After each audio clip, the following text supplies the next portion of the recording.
guy has been kicking the walls for like days on end. Let's see, the hangman, the dogs, the gallows.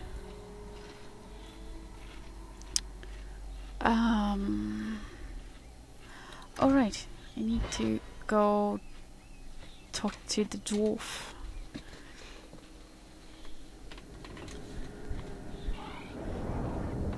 Let's see here. He is over there. You show admirable restraint, Bethany. For a mage, you mean? I could also say for a hawk. But yes, for a mage. You have a sword. Why aren't you killing someone right now? Fair point. But I can put my sword down. Believe me, I have tried.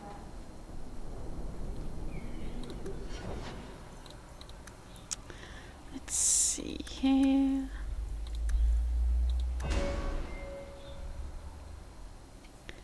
She is supposed to be my healer after all. Paralysis is always good as well. Let's see. Let me pass. I have business with the dwarf Javaris and your Arishok. The short mouth, yes. Enter if you must, Basra. The short mouth. That's brilliant. Let's see. Ah, my right hand arrives. Summon your Arishok. The bargain is done. About time you showed. I've been here for hours.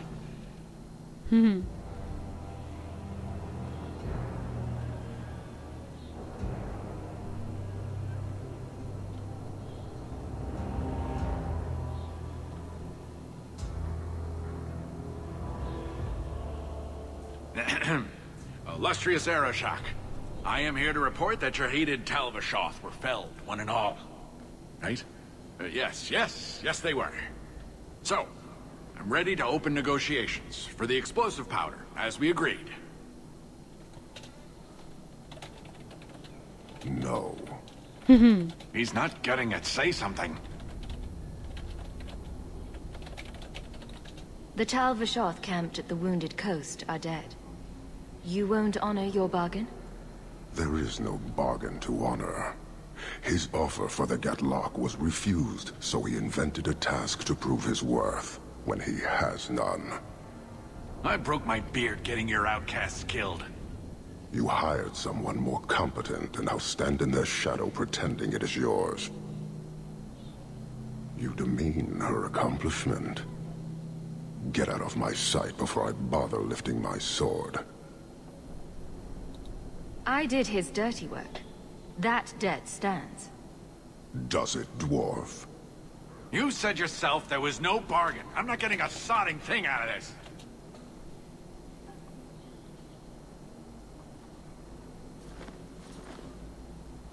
This human did what you could not, something I did not expect of any outsider, and you have involved me. If you made a bargain for the Talvashoth, that debt for their lives will be honored. Sod it all, take your coin, take whatever. Hornhead oxmen and mongrel donglords, suck your own powder and blow your head off, sod it. You will leave as well, human. There's no more coin for you here. Well, A selfish lot. They would welcome purpose. see if I can talk some more to him. That would be nice. He's kind of awesome. Why do you bother me, human? The dwarf paid you. There is no more. Your kind thinks selfishness and want are normal. This city, all of it, leaves a bad taste. If you despise this place, why haven't you left? Since we arrived, I have seen nothing but greed and weakness. Dwarves, humans, elves, just festering. No order, no goal. You are one of the few I have met with any ability. And yet this too was random, a result of selfishness. I cannot fathom how a mire like this can be justified. You say we should leave, but how can you bear to stay in this chaos? Why would anyone want to change it? You like it? It's a city of people living their lives, for good or ill. Karistan are soldiers. The Qun made it so. They can never vary from that assigned path, never be other than they are meant to be. But they are free to choose within that role, to accept and succeed, or deny and die. Glory is clear and defined. You allow chaos for good or ill, but one is clearly superior. Can you see how that certainty would benefit this whole city?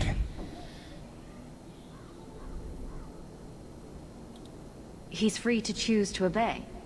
That isn't contradictory to you. He chooses to be, as do we all, long before any of your meaningless freedoms are presented. I am not the one to educate you. I did not intend to land here. But this city may demand certainty. I suspect we are done, human.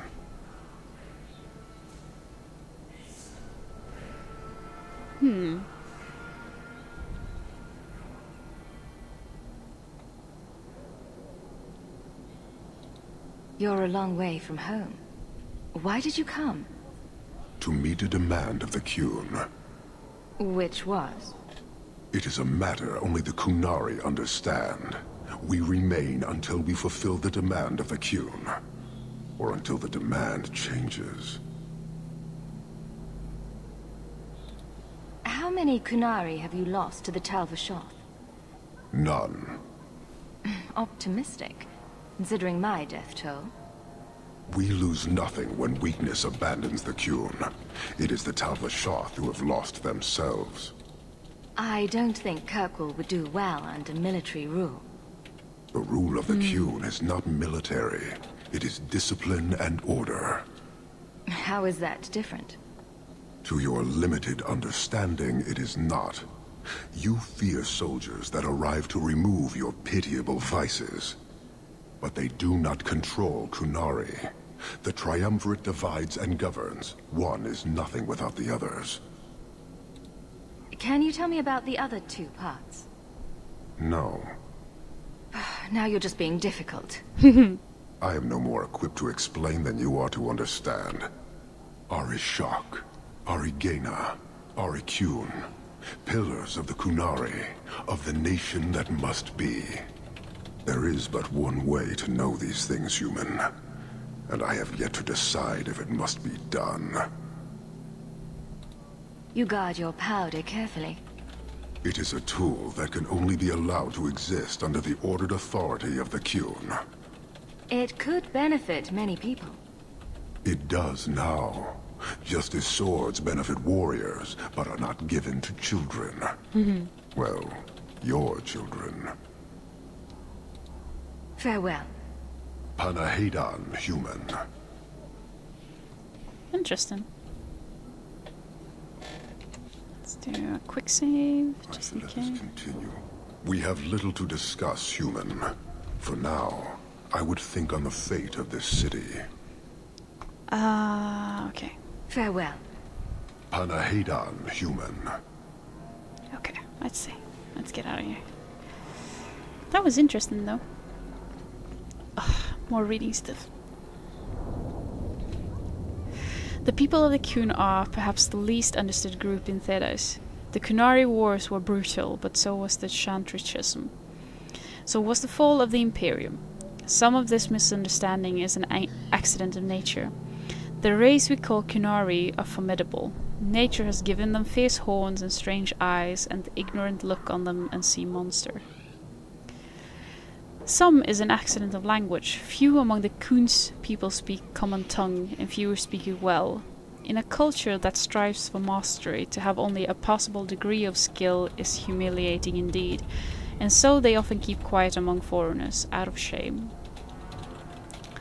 But much of it is a result of the culture itself. The Qunari view their whole society as a single creature, a living entity whose health and well-being is the responsibility of all. Each individual is only a tiny part of the whole, a drop of blood in its veins. Important not for itself, but for what it is to the whole creature. Because of this, the Qunari most outsiders meet belong to the army, which the Qun regards as if it were its physical body. Arms, legs, eyes and ears, the things that a creature needs in order to interact with the world. One cannot get to know a person solely by studying his hand or his foot, and so one cannot truly meet the Qunari until one has visited the cities. That is where their mind and soul dwell. In Seheron and Parvolan, one can truly see the Qunari in their entirety. There the unification of the Qunari into a single being is most evident. Workers, whom the Qun calls the mind, produce everything the Qunari require. The soul, the priesthood, seeks a greater understanding of the self, the world, and exhausts the body and mind to continually strive for perfection. The body serves as the go-between for the mind, the soul, and the world. Everyone and everything has a place, decided by the Qun, in which they work for the good of the whole. It is a life of certainty, of equality, if not individuality. Decent system to live by, I suppose, but yeah, I do like my vices, as the Qunari said. Well, the Arishok said, I suppose. I don't think there's anything else here in the docks for now. I know I'm supposed to meet... Isn't it Varric I'm supposed to meet in the Hangman? I think so. Let's go talk to Thrask and see if he knows anything about this lost zone. Fainriel or whatever it was called. Are you really not afraid of apostates? Not even a little? Sunshine, I'm a dwarf, in case you missed that detail. Dwarves aren't completely immune to magic, you know.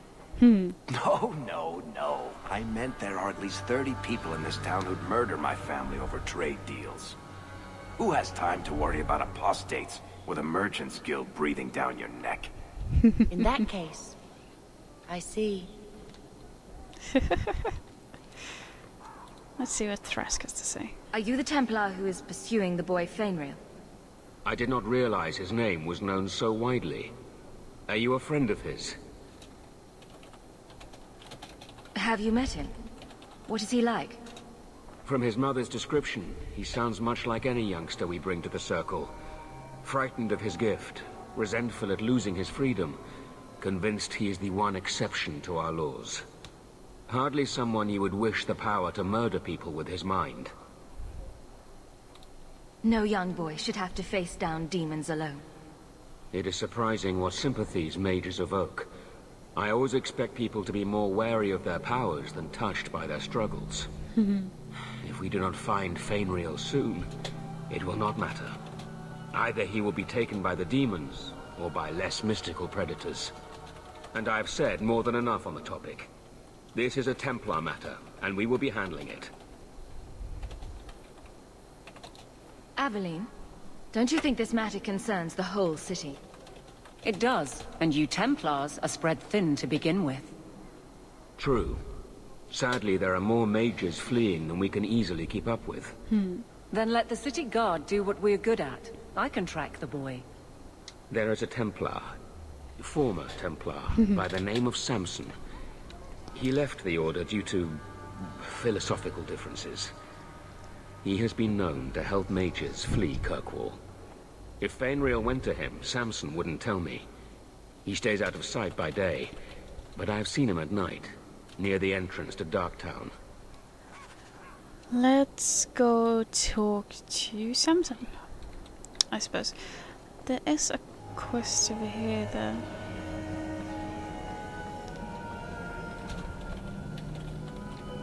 Oh. The first enchanter does not wish me to sell merchandise. He says I am too honest. Too honest indeed. Let's see. If there's anything interesting. Potions. Health and stamina regen. I do need more health potions.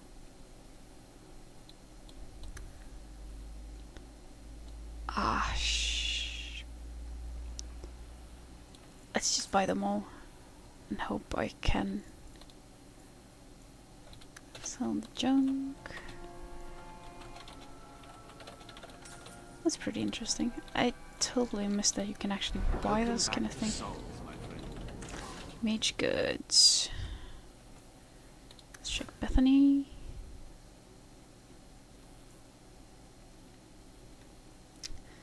Mana and stamina. Attack and fire damage. She did have some fire damage, didn't I? Yes. 23 per second, 27.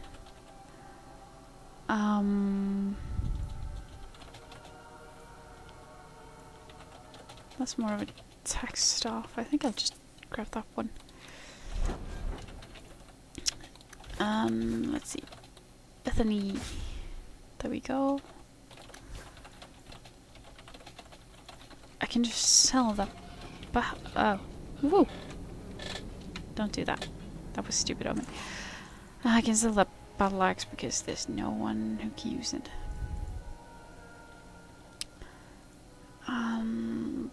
That one's a lot worse. And I don't need that. Let's check with Solivitus. Ah, welcome, my dear friend, to Sol's shop. My name is Solivitus. Please take a look around. My apologies in advance. Our shelves are a bit bare at the moment. Actually, if you're interested, I could use a bit of help to remedy that. Remedy that. Potions shop. You, my good man, are priceless. The pun wasn't intentional, although I may use that next time. It's been too dangerous to leave the city of late, and the substances I require for my creations are, of course, elsewhere. Perhaps you could find them. You'll be compensated for your time, have no fear. I'll also give you first pick of my new creations. Oh, why not? Make up a list of what you need, and I'll keep an eye out for you. Perfect. A discount on everything in the shop, Syrah. I should have waited and bought the potions now. Damn it.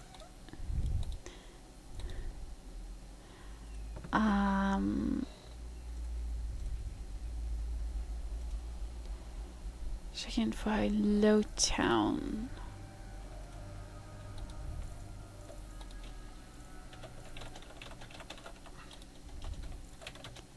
I need to... Oh, I need to talk to Meryl.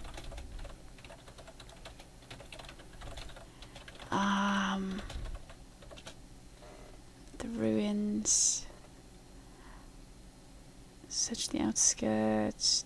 Dalish would know how to find that. Oh! I need to go to Lowtown Market as well. Didn't I need to find the other girl in Lowtown?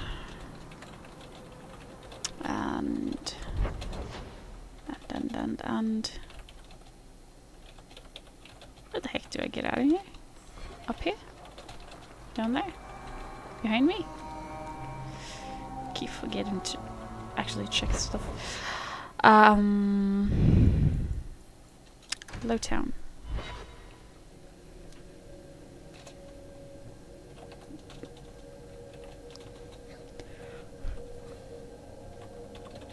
Ooh.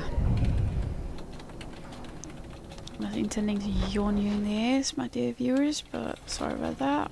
Maybe